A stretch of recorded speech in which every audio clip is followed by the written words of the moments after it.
तो हेलो दोस्तों, welcome back to my new YouTube video. तो मेरा एक्सपीरियंस रिलेटेड वीडियो का पार्ट 2 को आप सभी को स्वागत है। तो मैं बोल रही थी कि मॉर्निंग शिफ्ट लगा था, तो मैं मेरी दोस्त के साथ दोनों का एक साथ ही शिफ्ट लगा था।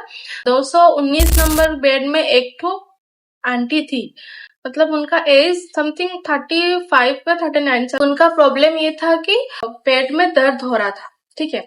तो इसलिए वो कटक में एक हॉस्पिटल में उन्होंने दिखाया था। तो वहां पे उनका कोई प्रॉब्लम की वजह से उनका हाथ ब्लिस्टर वगैरह हो गया था, दोनों हाथ में ही, और चारों तरफ वहां पे ब्लिस्टर होके स्किन से उतरने लगा था, तो बैंडेज कर दिया था। बॉडी में WBC होता है, व्हाइट ब्लड सेल, उनका वो जो काउंट होता है वो धीरे धीरे कम होने लगा था। बहुत एजुकेटेड थी, मतलब उनका हर एक रिपोर्ट उनको पता होता था कि हाँ ये ऐसा है वो ऐसा है, उनको पता होता था। तो उनके फैमिली में 2 लड़की थी और उनका हस्बैंड थे।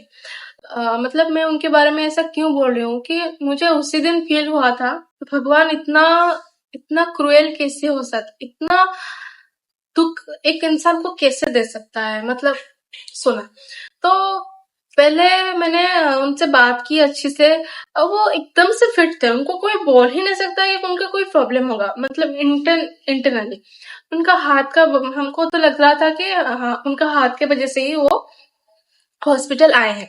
और जो बड़ी बेटी थी उनका दोनों किडनी काम ही नहीं कर रहे थे, तो रिसेंटली उनके हस्बैंड ने उनको उनके बेटी को एक तो किडनी ट्रांसफर किया था, ट्रांसप्लांट हुआ था उनका बेटी का। उनका और एक तो छोटी बेटी थी, छोटी मतलब बड़ी जो थी वो +2 में थी और छोटी जो थी 9 या 10th में थी। फिर उनके माँ का तबीयत ऐसा था। उनका हस्बैंड को भी मैंने देखा था, उनके साथ में मैंने बात किया था, वो भी बहुत अच्छे ही इंसान थे। फिर एकदम से मुझे एक दिन पता चला कि 210 में एक तो पेशेंट है, वो उनका डेथ हो गया। यहाँ पे तो अक्सर डेथ होते रहते हैं, मैंने इतना सीरियस नहीं लिया था।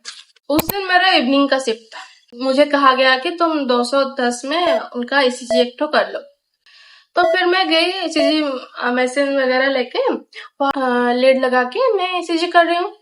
मैंने देखा कि फीमेल पेशेंट है। ECG करने के बाद मेरा नोटिस गया उनके हाथों पर। मैं देखी कि उनके हाथों दोनों बैंडेज हुए। फिर मैं उनका फेस जाके देखी, वो मतलब एकदम से सुपाइन, एकदम से लेटे हुए थे, सीधा नहीं तो ECG नहीं होता है करेक्टली। जीता जाता इंसान का चेहरा और डेथ होने के बाद का चेहरा एकदम अलग अलग सा लग रहा था, मतलब मैं पहचान ही नहीं पाई। मैं मेरे दोस्त को बोली कि पता है तेरे को वहां पे एक ना पेशेंट का डेथ हो गया। वो बोली कि हाँ मुझे पता है, वहां पे एक पेशेंट थी उनका डेथ हो गया। चल ना जाके फिर से देखते हैं, मुझे लग रहा है वही वही आंटी थी जो इनके साथ हम बात कर रहे थे। वो बोली सच में वही है? मैंने कहा हाँ, मुझे तो लग रहा है उनके हाथ में वैसे बैंडेज हुआ है और लग रहा है वही है। सच में वही, मतलब ना, मतलब इतना क्या बोलूं, मेरा फीलिंग्स उस टाइम, मतलब मेरे पैरों तले जमीन खिसक गई थी। हॉस्पिटल का इथिक्स ही होता है कि तुम कोई भी पेशेंट के साथ इमोशनली कोई अटैचमेंट तुम नहीं रख सकते हो। तो उस टाइम मैं कंट्रोल ही नहीं कर पाई, मुझे रोना आ गया था एकदम से। वहां पे जो नर्स थे उन्होंने कहा कि उनका इंटरनली प्रॉब्लम ऐसा होता गया, उनका जो ब्लड सेल था वो धीरे धीरे कम होता गया। बॉडी में जो होता है ना एंटी बॉडी, बाहर फॉरेन बॉडीज जो आते हैं उनको हाइड करके वो अपनी बॉडीज को स्ट्रॉन्ग बनाने के लिए जो भी होता है सेल, वो उनका धीरे धीरे कम हो गया था, तो उनका बॉडी रिकवरी नहीं हो पा रहा था, इसलिए उनका डेथ हो गया। प्रॉब्लम था पेट में, उनका पेट में दर्द हो रहा था। मतलब सोचो, कभी कोई इंसान सोच भी नहीं सकता है कि उनका पेट में दर्द है और कुछ दिन जाके उनका डेथ हो सकता है। दिन रात को मैं सो ही नहीं पाई। मैं घर में फोन करके बताई, मेरी दोस्त को बताई, मेरे रूममेट्स को भी बताया कि पता है आज ने ऐसे ऐसे हुआ था। मैं देख के एकदम से शॉक हो गई। अब इतना प्रॉब्लम को कैसे हैंडल करेंगे? एक तो पापा का आपको बताया, उनका बेटी का भी बताया, और एक छोटी बेटी है, और घर में माँ का डेथ हो गया। एक ही इंसान को इतना दुख कैसे दे सकता है? उस दिन में रात को बिल्कुल नींद नहीं आई। अगर मैं सो गई थी फिर मैं ऐसे जग के उठ गई, फिर मुझे लगा कि मेरा रूम साइड में एक तो बालकनी है, मुझे लग रहा था कि मेरे बालकनी में शायद कोई चल रहा है ऐसा वगैरह। I don't believe it, but मुझे लग रहा था। फिर भी मैं अपने खुद को कंट्रोल करके सोई।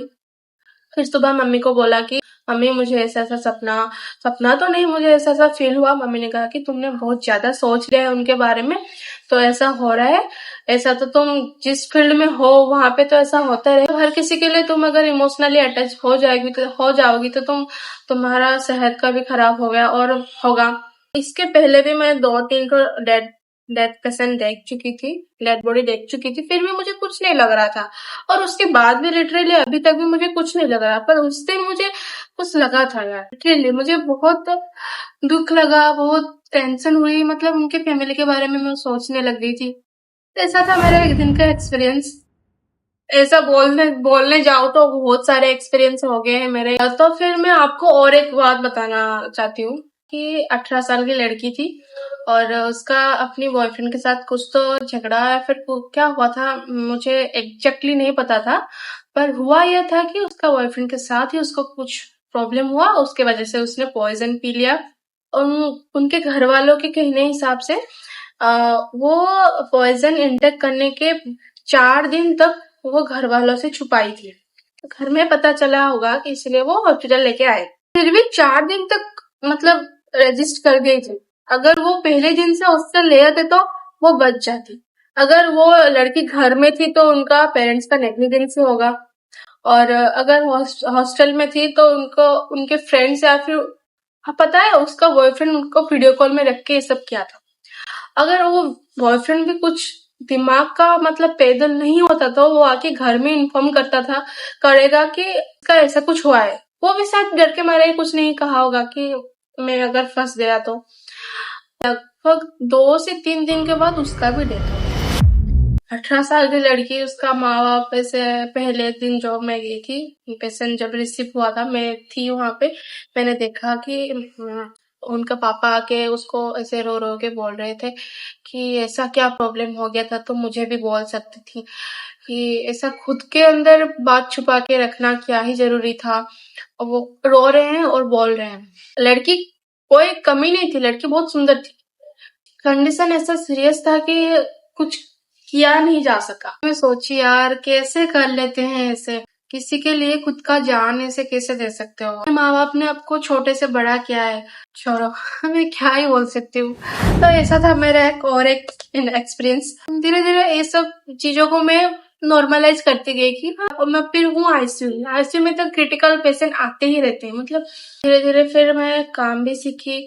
ऐसा हो रहा है कि मुझसे थोड़ी बहुत गलती भी हो रही है, मतलब फाइल्स वर्क में थोड़ा बहुत गलती हो जाती है। मेडिसिन वगैरह मैं ठीक से 2-3 बार दीदी लोगों को पूछ के ही देती हूँ, उससे कोई गड़बड़ी नहीं होनी चाहिए।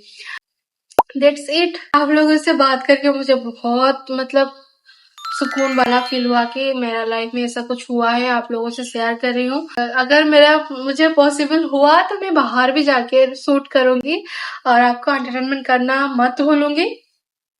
फिलहाल तो मैं रेडी भी नहीं हो पाई fully. Okay, that's it for today और टेक केयर, बाय बाय दोस्तों। लाइक एंड सब्सक्राइब करना मत भूलना और अपने रिलेटिव्स फैमिली सबको मेरे वीडियोस शेयर कर देना।